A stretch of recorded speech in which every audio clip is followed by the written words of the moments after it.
क्या आपने कभी ऐसा सुना है कि कोई एक योद्धा 14,000 बहुत बड़े योद्धाओं से अकेले ही लड़े और उस युद्ध में जीत भी हासिल करे?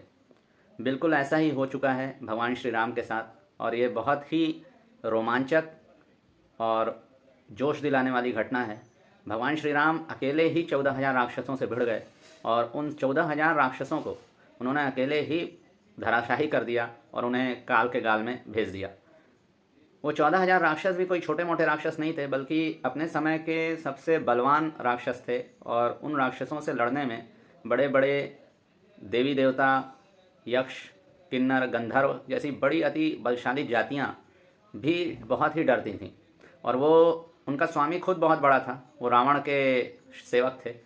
तो ये किस्सा ऐसा है कि जब भगवान श्री राम, लक्ष्मण जी और माता सीता वनवास के लिए चल दिए तो दंडक वन में उन्होंने प्रवेश किया। दंडकारण्य का क्षेत्र, जो कि आज का दक्षिण छत्तीसगढ़ का कहा जाए पूरा क्षेत्र है, जिसमें आज का बस्तर और ये सारी जगहें आती हैं। तो ये और भी बड़ा क्षेत्र था। ये तो एक अनुमान है केवल कि ये इतना हिस्सा आपको बताया गया, लेकिन इससे भी शायद बहुत बड़ा क्षेत्र रहा होगा। ये दंडक वन उसका नाम था, दंडकारण्य भी कहा जाता है। राजा दंड के नाम पर इसका नाम दंडक वन पड़ा था। वो एक अलग कथा है जो हम आपको कभी बताएंगे। तो जब दंडक वन में उस समय कोई भी ऋषि मुनियों का आश्रम नहीं बनता था। दंडक वन में कोई भी व्यक्ति, नर नारी प्रवेश नहीं कर पाता था। उसकी वजह ये थी कि रावण की एक बहुत बड़ी कैंप दंडक वन में रहती थी। रावण ने 14,000 अति शक्तिशाली राक्षसों को, जिसमें खर और दूषण मुख्य सेनापति थे, और रावण की बहन शूर्पणखा भी यहाँ रहती थी। तो ये सभी राक्षस दंडक वन में ही रहते थे और दंडक वन में इनका निवास था। और इन्होंने वहाँ के सारे आश्रमों को उजाड़ दिया था, सारे ऋषि मुनियों का उन्होंने अंत कर दिया था। और वहाँ के जितने भी साधु संत, तपस्वी और नर नारी दूसरे लोग थे, उन सभी का इन्होंने विनाश कर दिया था। तो इस दंडक वन में ये लोग बहुत समय से रह रहे थे और बहुत आराम से रह रहे थे। अब आप खुद सोचिए कि कहाँ तो श्रीलंका और कहाँ दंडकारण्य, यानी छत्तीसगढ़ का हिस्सा, और कहाँ श्रीलंका, कितनी दूर रावण का ये कॉलोनी बसी हुई थी। भगवान श्री राम ने दंडक वन में प्रवेश किया और माता सीता और लक्ष्मण जी के साथ में, और इसके बाद वहाँ पे ये अपनी कुटिया बना के रहने लगे। तो जैसा कि मैंने आपको बताया कि वहीं पे कई सालों से और बहुत ही निर्भयतापूर्वक रावण की एक कॉलोनी रह रही थी, जिसमें खर दूषण मुख्य सेनापति थे और इनके अंतर्गत 14,000 अति बलवान राक्षस रहा करते थे। और साथ ही साथ रावण की बहन शूर्पणखा भी वहीं रहती थी। तो शूर्पणखा वन में घूमते घूमते उस कुटी के पास पहुंच गई जहाँ पे भगवान श्री राम रह रहे थे, और उसने दूर से श्री राम और लक्ष्मण जी को देखा और वो बहुत मोहित हो गई, बहुत आकर्षित हो गई। वो श्री राम जी के पास चली गई और वहाँ जाकर उसने, चूँकि वो इच्छाधारी थी, वो इच्छाधारी राक्षस होते थे तब, तो वो उसने एक बहुत, हालांकि वो बहुत बदसूरत थी, बहुत ही कुरूप थी, बड़े बड़े पेट थे, बड़े बड़े नाखून थे, बड़े बड़े बाल थे और बहुत भयंकर दिखती थी। लेकिन उसने अपनी शक्ति से अपने को एक बहुत सुंदर नारी के रूप में बना लिया और उसके बाद वो उस रूप से श्री राम के पास गई और श्री राम से उसने कहा कि ये आप मुझसे विवाह कर लीजिए, और मैं बहुत सुंदर हूँ और बहुत ताकतवर हूँ, और मैं बहुत रावण की बहन हूँ, अति शक्तिशाली हूँ, मैं समस्त लोगों में विचरण कर सकती हूँ, और ये स्त्री तो एक सामान्य स्त्री जो आपके साथ है, आप इसके साथ ना रहें बल्कि आप मेरे साथ विवाह कर लें।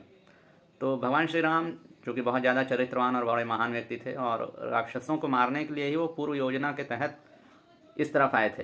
दंडक वन में उनका आना कोई एक संयोग की घटना नहीं थी, बल्कि वो एक बड़ा ही सोचा समझा प्लान था कि यहाँ आकर राक्षसों का संहार ही करना था उन्हें। तो उन्होंने हंसते हुए शूर्पणखा को ये जवाब दिया कि मैं तो नहीं ऐसा कर सकता, क्योंकि मैं विवाहित हूँ और मेरी स्त्री भी मेरे साथ है, लेकिन मेरे जो भाई हैं, वो जो दिख रहे हैं, वो अविवाहित हैं, तो बेहतर होगा तुम उनसे जाके ये बातें कहो। तो शूर्पणखा लक्ष्मण जी के पास चली गई और उसके बाद उसने लक्ष्मण जी को वो सारी बातें बताई, वो सारी चीज़ें कही और उनसे विवाह की इच्छा प्रकट की। तो लक्ष्मण जी ने भी कहा कि मैं तो दास हूँ और मुझसे विवाह कर लोगी तो तुम्हारी कोई उन्नति नहीं होने वाली, तुम दास की पत्नी कहलाओगी, यानी दासी कहलाओगी। तो इससे अच्छा है कि वो मेरे बड़े भाई हैं, समर्थ हैं, बड़े महान हैं, और तुम उन्हीं से विवाह करो, उन्हीं के पास जाओ, याचना करो, अगर वो मान जाए तो विवाह करो और बढ़िया सुखपूर्वक रहो।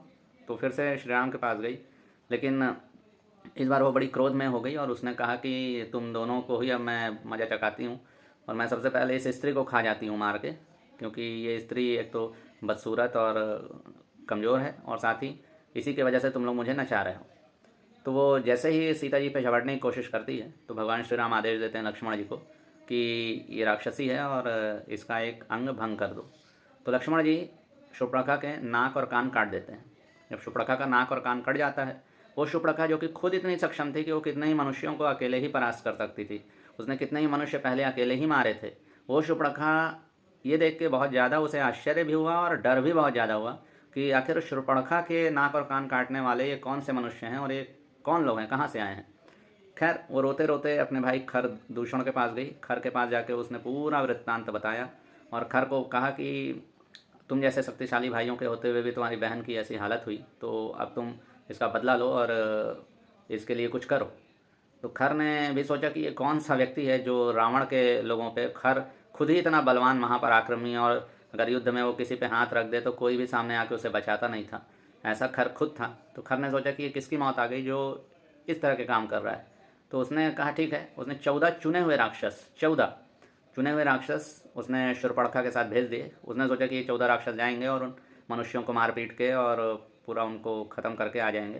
तो ऐसा करके वो 14 राक्षस जाते हैं शूर्पणखा के साथ और उन 14 राक्षस को भगवान श्री राम मार देते हैं, जबकि वो 14 राक्षस ही अपने आप में काफ़ी थे, कुछ भी कर सकने में सक्षम थे।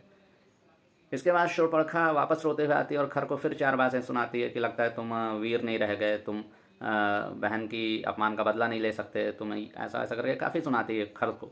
तो खर इससे और ज़्यादा क्रोधित हो जाता है और उसका क्रोध अब डबल हो जाता है।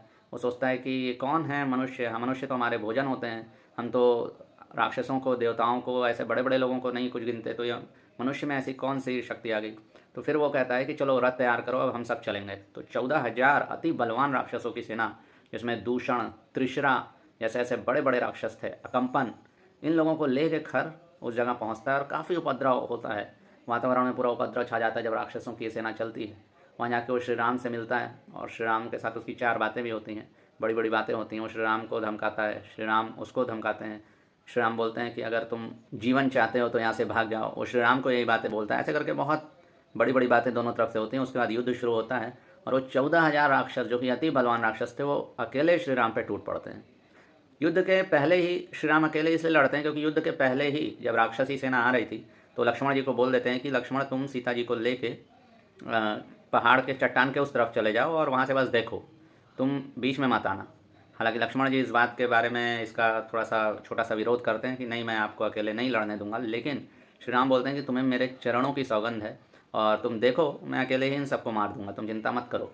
तो लक्ष्मण जी फिर चूँकि उन्होंने सौगंध दे दी और उन्होंने आदेश दे दिया, तो लक्ष्मण जी चट्टान के उस तरफ सीता जी को लेकर चले जाते हैं। अब रामचंद्र जी अकेले ही 14,000 राक्षसों से भिड़ जाते हैं और बड़ा घनघोर युद्ध होता है, बहुत घनघोर युद्ध।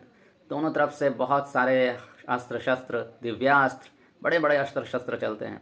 रामचंद्र जी भी पूरी तरह से घायल हो जाते हैं, उनके शरीर पूरा लहूलुहान हो जाता है, छत विछत हो जाता है, लेकिन वो पूरी 14,000 की राक्षसी सेना का सफाया अकेले कर देते हैं।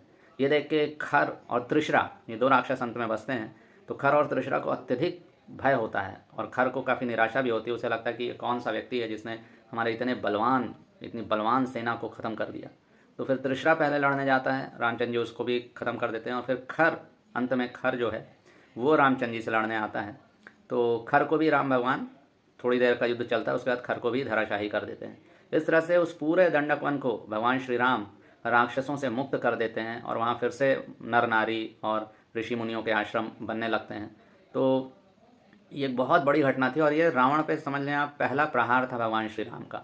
लंका जाके जो लड़ाई हुई वो तो बहुत बाद में हुई, लेकिन जो रामचंद्र जी ने पहला अटैक किया रावण पे, और बहुत गहरा अटैक, बहुत गहरा एक अपनी उपस्थिति का एहसास दिला दिया रावण को, वो ये दंडक वन का ही युद्ध था, जिसमें उन्होंने खर, दूषण और त्रिशरा नामक महाबली योद्धाओं को रावण के धराशाही कर दिया था। फिर एक राक्षस जो अकंपन नाम का था वो बच गया, तो वो जैसे तैसे भागते हुए लंका पहुंचा। उसने लंका में रावण को सारी बात बताई, तो रावण भी बहुत क्रोधित हुआ और बहुत आश्चर्यचकित भी हुआ कि ये कैसे हो गया कि खर और दूषण को किसी ने मार दिया। फिर खैर फिर उसने और भी पूछा रामचंद्र जी के बारे में अकंपन से कि और उनके बल के बारे में बताओ। अकंपन ने सारी बात बताई। फिर अकंपन ने रावण को ये सलाह दी कि राम इतने बली और पराक्रमी हैं, मैंने देख लिया है कि उनसे सीधे लड़ना उपयुक्त नहीं है। बेहतर होगा कि राम की एक अति सुंदर प्यारी पत्नी है, राम जी ने बहुत प्रेम करते हैं, सीता नाम है उनका, आप उनका अपहरण कर लीजिए। जब आप उनका अपहरण कर लेंगे तो राम खुद ही मृत्यु को प्राप्त हो जाएंगे वियोग में। तो ऐसा करके फिर आगे की कहानी चलती है। सीता जी का अपहरण का की योजना रावण बनाता है मारीच के मदद से। तो ये फिर आगे की कथा है। तो इस तरह से ये वो बड़ी ही जोश दिलाने वाली, उत्साह दिलाने वाली, वीर रस से भरी हुई वो कथा है कि जिसमें भगवान श्री राम अकेले ही 14,000 राक्षसों को मार देते हैं और पूरे दंडकारण्य को वो राक्षस मुक्त करके एक नया जीवन देते हैं। तो ये बात जानने लायक है।